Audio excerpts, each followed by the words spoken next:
Hi, my name is Jessie Kutak, and today I'm going to teach y'all about the importance of everyday conversations. This is in chapter 7.1, so let's get started. Okay, so first, defining conversations. What is a conversation? So does anybody want to tell me? You can start with an idea or something, or say hello. Yeah, that's how you can start a conversation. It's like when multiple people are talking to each other about like a topic. Yeah. Like communicating with other people about like anything, like any of your thoughts, or Yes. just anything like in general, like what's going on in like life or something, I guess. Yeah. So what I wrote down or typed down is that a conversation is a talk between two or more people in which thoughts, feelings, opinions, and ideas are shared with one another. So, for example, like right now I'm having a conversation with y'all and I'm explaining to y'all what conversations are. So first off, I'm gonna explain to y'all why conversations are important. So conversations help us learn about other people and ourselves. You can also get different point of views when you have conversations. So for example, talking to a friend about how their day has been and if anything has happened during the day so far. So maybe that person had a bad day, so then you get their point of view of what they were feeling during the day and you can comfort them and like sympathize with them. Conversations involve the act of retaining and getting information from one another persons or people through verbal and nonverbal communication. So like when I talk to you guys, like I'm using my hands and gestures and facial expressions, which help y'all understand like what I'm thinking and kind of like what I'm trying to pursue, I guess, out to you guys, like convey. I don't know how to explain that very well, but having conversations is a skill that is learned from a very early age to help a person communicate.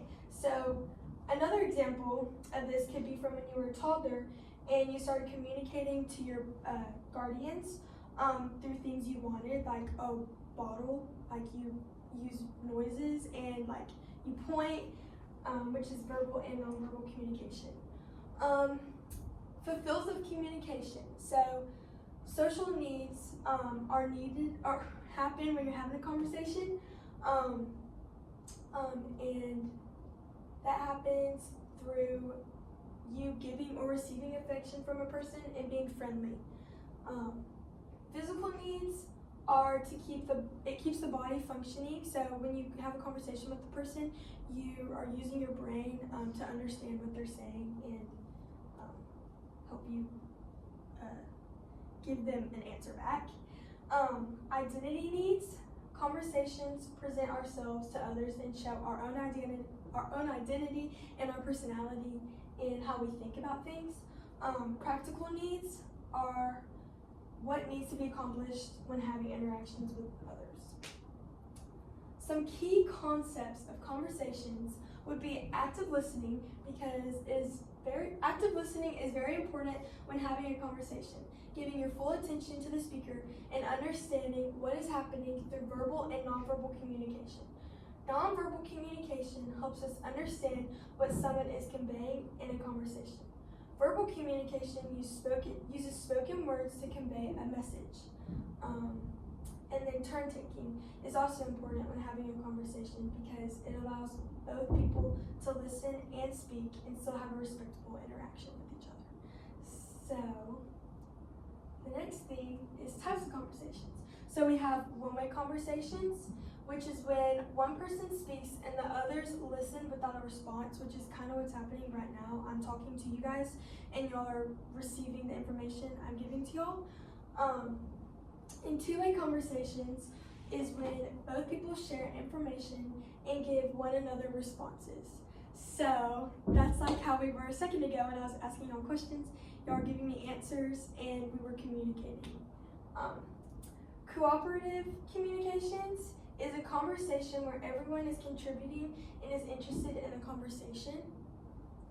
Competitive conversations is a conversation where people only truly care for their own interests and their perspective. So that's kind of when you would share your own opinion or like something you did, and you don't really care what the person you're talking to has to say. You're just expressing like what you did and why you did it, and that's like why you did it, because you don't. Let me go back. I'm just gonna stop that. Conversation skills. So one way to have a good conversation with someone is by simply saying hi or like waving. That's a very friendly way to talk to someone. Using basic human language is a good way to get a conversation going. Keep in mind that conversations are the most common form of interpersonal relationships. More about conversations. Conversations help humans be humans. Conversations allow us to make choices, hear other people's ideas, perspectives, opinions, and much more. Conversations allow us to share information to help others. One more thing to add is that conversations help you put things into perspective. Some practical exercises would be saying hello to someone on the street or in school, friendly smiling. I don't know why I worded it like that. Or just smile friendly. Just having a good attitude towards a person can just signify that you are in a good mood, and that can put that person in a good mood. Active listening is also a practical exercise. It helps you retain what someone is saying, and so you can understand how to respond back to them.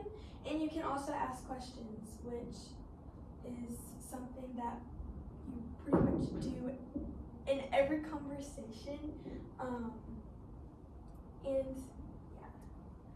So here's a little video I'm going to show y'all.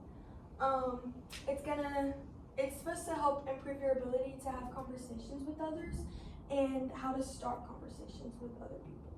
Welcome back to the Befriend course. Today I'm going to go over how I managed to start conversations with random strangers and create long-term friendships. This is something that I do quite often as I'm always traveling around and finding people to hang out with. I do this with a simple 5-step process. Step number 1, I'm always keeping 2 things in mind: proximity and eye contact. In regards to proximity, I usually only start conversations with people that are around me, within just 1 or 2 meters. And that's because it's close enough for them to hear what I'm saying without yelling, and it comes off as more natural. I often start conversations with people in the elevator, sitting next to me in public transportation, or while I'm waiting in line for something. In regards to eye contact, I will only start a conversation with people who make eye contact with me for at least a millisecond, and that's because eye contact is a form of communication. It's an acknowledgement that I exist. If someone is at a coffee shop focused on their work, I will almost never speak with them because I don't want to disturb them. But if they're at the coffee shop looking around, playing on their phone, and staring into the distance, this is a person that is much more likely to be interested in having a conversation. If someone is in my proximity and makes eye contact for a brief second, I will jump to step number 2, which is to ask them, where are you from? The reason I do this is because I grew up in New York City, where people come from very diverse backgrounds, and I'm also traveling all the time, so I come across all types of people. But if you are from a city where everyone comes from the same ethnic background, you can adjust this to something like,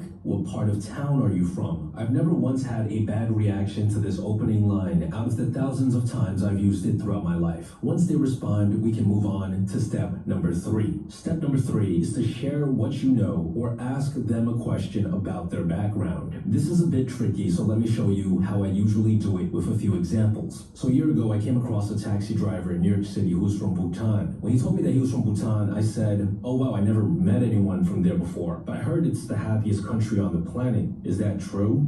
Do you see what I did there? I shared what I knew about their country, and then I asked them a question so that they tell me more. The reason I do this is actually because I'm genuinely interested in learning more about their background. I want to see if the rumors are true. And the next time I meet someone from Bhutan, I will be able to share something that they wouldn't expect a stranger to know. Here's an example of what I mean. So in Europe, I met a Nigerian that told me something pretty interesting during our conversation. And it was, I quote, the smartest Nigerians usually leave Nigeria. So for from then on, whenever I came across another Nigerian anywhere in the world, I would say, I heard that the smartest Nigerians leave Nigeria. Is this true? Now, I know this might sound kind of offensive, but it's not my statement, it's someone else's, and I'm asking it from a place of curiosity. So I've never gotten a negative response out of the dozens of times I've mentioned it. In fact, most of the time they'll laugh and say, that's right, because if you think about it, it's actually a compliment. Now, you're probably getting the sense that I like to be a bit adventurous during my conversations with people. I like to say some pretty risky stuff, things that some people might find offensive. This is an important principle to keep in mind. The riskier the things you say, the more memorable and authentic you will come off as. Yes, there will be some people who are triggered by things like this, but they weren't going to be good friends anyways. People like this are extremely hard to have fun with because you have to filter yourself often when you're around them. The people who find your comments and questions interesting will quickly feel much more comfortable around you because they know that you are not someone they have to be careful around. If you want to play it safe, that's fine as well. You can still make a ton of friends by being genuinely interested in the other person. Now, once you've commented and asked them questions on their background, you can branch the conversation off into many different places. I usually ask them what they do, what they think about the country that we're both currently in, and other current events. This step can last anywhere from a minute to an hour, and this is where the majority of the rapport is built. If I like this person and think that I'll have a fun time hanging out with them more, I will move on to step number 4. If not,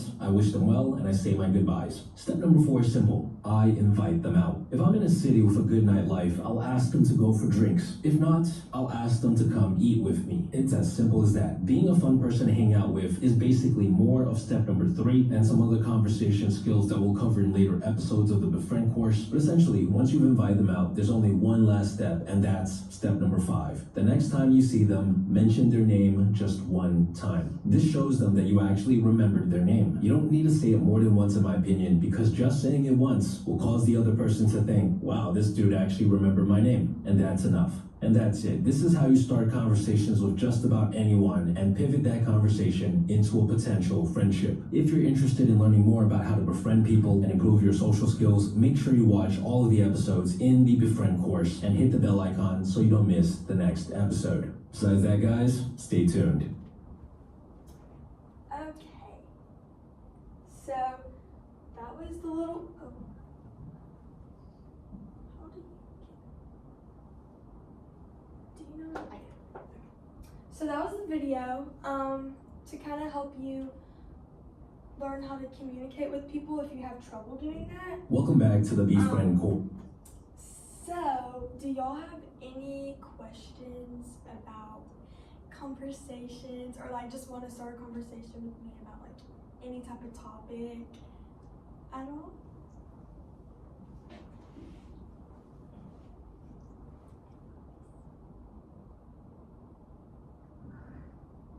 Okay. Do you have any advice on like trying to start a conversation? Some advice I would give would probably be to be the person that goes out and tries to find people instead of waiting for someone to come to you. You can go say hi to a person, and that's how you can get a conversation going. You can ask them, like you can tell them about something that's cute, like on their shirt or like pants. You can like compliment them, and that can make someone get their self-esteem a little higher.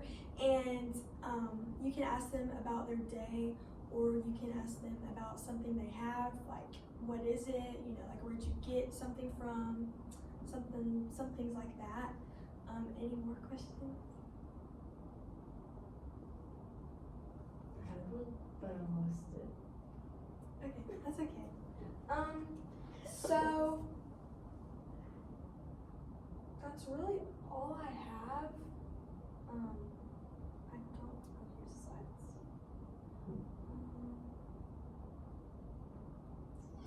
So yeah, by saying hi, that can start a conversation going, and just simply responding to a person that can keep the conversation going. You can ask them a question and lead it to another question that connects in some way. You can have two-way conversations, you know, which is mainly the main conversations you have with people.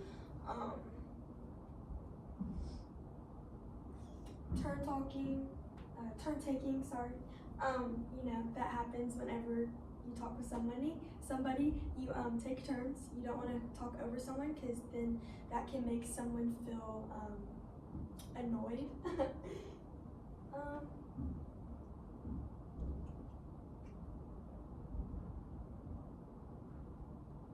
And yeah, conversations are what we need in our lives to be able to function.